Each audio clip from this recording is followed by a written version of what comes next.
여러분들 16세기에 코페르니쿠스가 지동설을 주장하기 전까지는 세상의 모든 사람들은 우주의 중심에 지구가 있다라고 생각을 했습니다. 그래서 지구를 중심으로 해서 태양과 달과 그 이외의 모든 행성이나 별들이 움직인다라고 하는 천동설을 믿었습니다.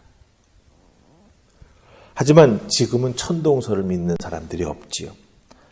과학을 통해서 이 지동설이 맞다라고 하는 것이 증명이 되었다 하는 것. 그래서 사람들은 더 이상 지구가 이 온 우주의 중심이 아니라고 잘 알고 있습니다.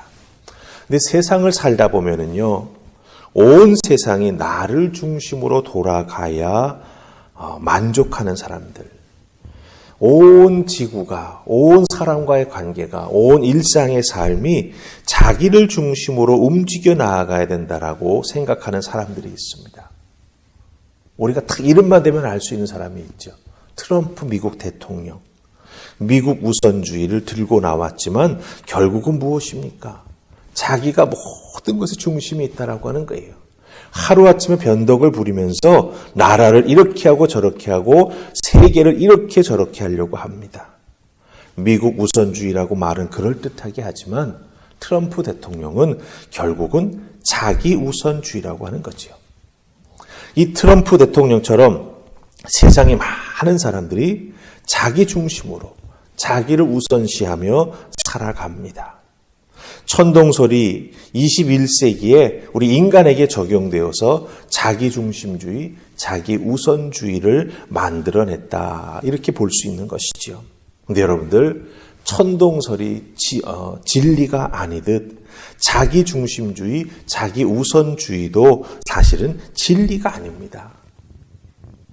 죄악으로 가득 찬 인간들, 욕망으로 가득 찬 인간들이 그렇게 살고 싶어서 자기가 가지고 있는 권력이나 부를 가지고서 그렇게 모든 것을 만들어 가려고 애쓴 것이 그 모습이 된다라고 하는 것이죠. 그런데 오늘 우리가 읽은 말씀 속에서 다니엘은 그것이 아니라고 하는 것 분명히 말해주고 있습니다. 분명한 하나님의 진리를 우리에게 말해주고 있습니다.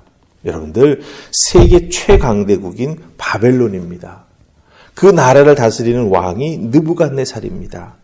당연히 그 왕도 세계 중심이 나라고 하는 것, 그것을 마음과 염두에 두고 그 나라를 다스렸다라고 하는 것이죠.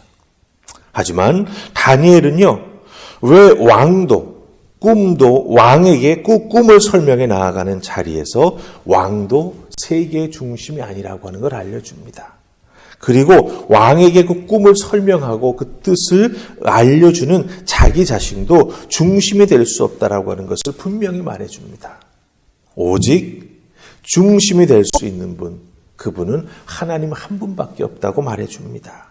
오히려 사람은 본능적으로 me first, 나 중심, 나 우선이 될 수밖에 없지만 하나님을 믿는 자들은 하나님을 우선시해야 되고 하나님을 중심으로 살아가야 된다라고 하는 것을 다니엘은 느부갓네살 왕의 꿈에 대한 이야기를 하면서 우리에게 말해주고 있다라고 하는 것이죠.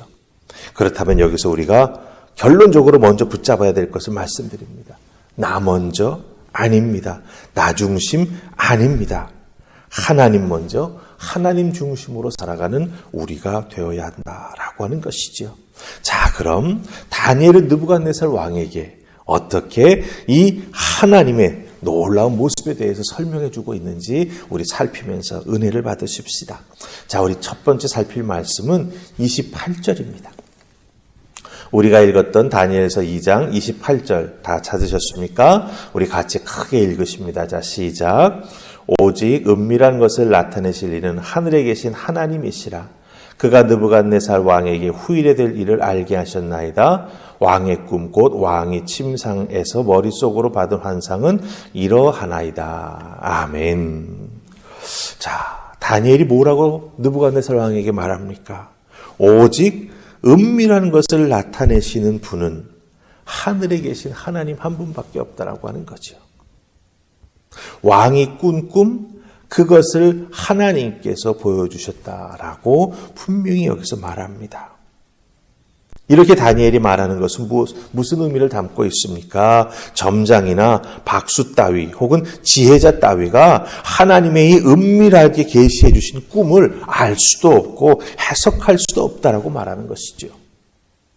왕 앞에서 왕에게 꿈을 꾸게 하신 분이 천지의 주제 되시는 하나님이라고 분명히 말해줍니다. 여러분들, 오늘 우리가 24절부터 읽어 내려갔죠. 그래서 다니엘이 이제 왕 앞에 딱 서게 됩니다.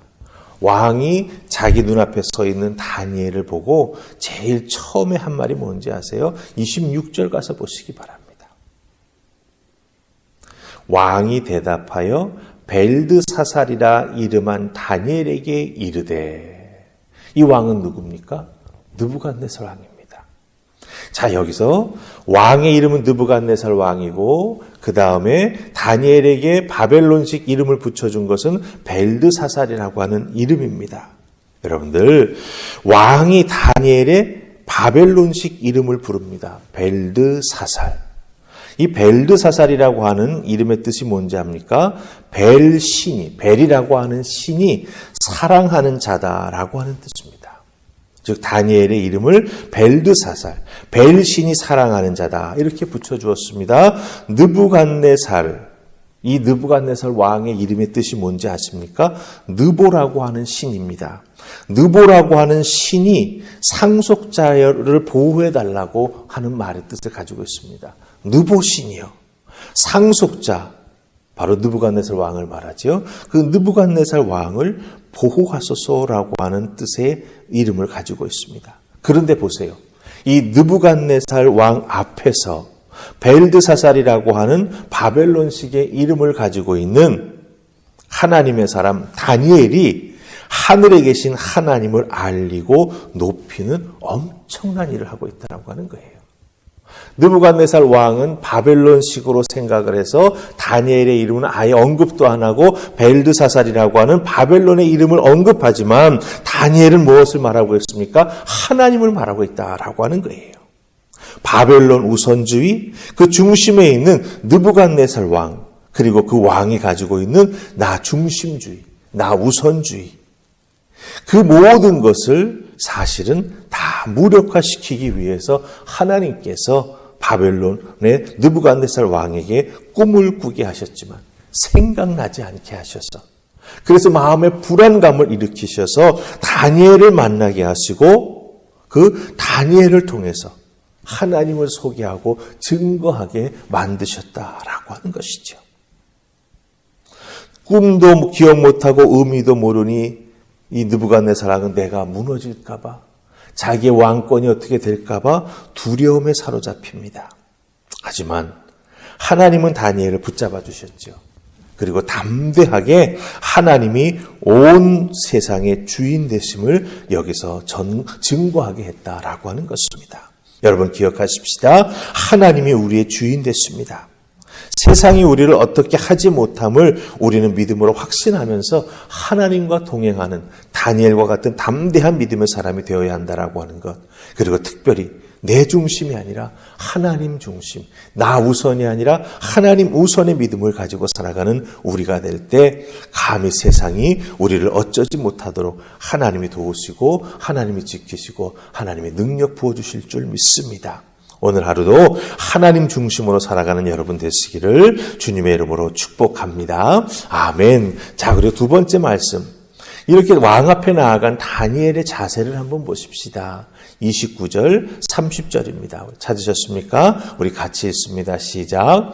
왕이여, 왕이 침상에서 장래일을 생각하실 때에 은밀한 것을 나타내시는 이가 장래일을 왕에게 알게 하셨사오며 내게 이 은밀한 것을 나타내심은 내 지혜가 다른 사람보다 낫기 때문이 아니라 오직 그 해석을 왕에게 알려서 왕이 마음으로 생각하던 것을 왕에게 알려주려 하심이니이다. 아멘. 다니엘이 여기서 무엇을 말합니까? 왕에게 꿈을 알려주고 해석하는 자기 자신도 자신의 지혜가 다른 사람들보다 아주 월등히 뛰어나서 뭔가 다른 사람들보다 대단한 걸 가지고 있어서 이렇게 하는 것이 아니라고 말합니다. 오히려 철저하게 자기 자신은 하나님께서 들어 쓰시는 도구에 불과합니다. 라고 말하면서 자기는 하나님의 뜻을 알리는 사명을 받은 사람이라고 하는 것을 여기서 명확하게 말해주고 있습니다. 여러분들, 꿈을 꿨는데 꿈이 뭔지도 모르고 뜻도 모릅니다. 얼마나 불안하겠습니까? 그것을 알려주면서 사실은 다니엘 주변에 수많은, 사실은 이 바벨론에 점치는 사람, 책사, 지혜롭다라고 왕에게 붙어가지고 살던 사람들이 있습니다. 그런 사람 싹 쓸어버리고 다니엘이 왕 옆에서 왕을 좌지우지할 수 있는 그런 위치에 오를 수도 있지요. 하지만 다니엘은 그렇게 하지 않았습니다.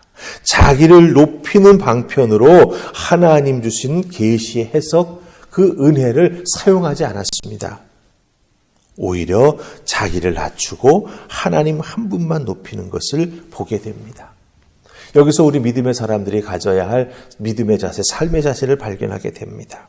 하나님 은혜 주실 때, 하나님 능력 주실 때, 하나님 축복 주실 때 어떻게 해야 된다고요? 나를 높이는 것이 아니라 하나님을 높여야 된다라고 하는 것입니다. 하나님이 나를 사용하신다라고 하는 것을 깨달아 알고 하나님의 영광을 드러내는 믿음의 삶, 축복자의 삶을 살아가야 되고 하나님의 뜻을 전하는 자로 살아가야 된다라고 하는 것이죠.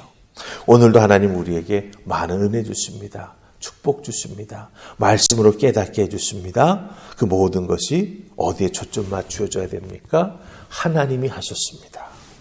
여기에 초점 맞춰 우리가 신앙생활에 나아가고 삶을 살아갈 때 하나님께서 오늘 우리들의 삶 속에서 하나님 영광 받으시는 것만큼 우리도 세우시고 우리도 축복하시고 우리도 강하게 해주신다라고 하는 건 꼭 기억하시고 오늘도 하나님 우선으로 하나님 중심으로 살아가는 여러분 되시기를 주님의 이름으로 축복합니다. 아멘. 우리 기도하십시다.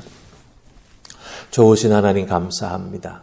다니엘을 통해서 분명히 보여주십니다.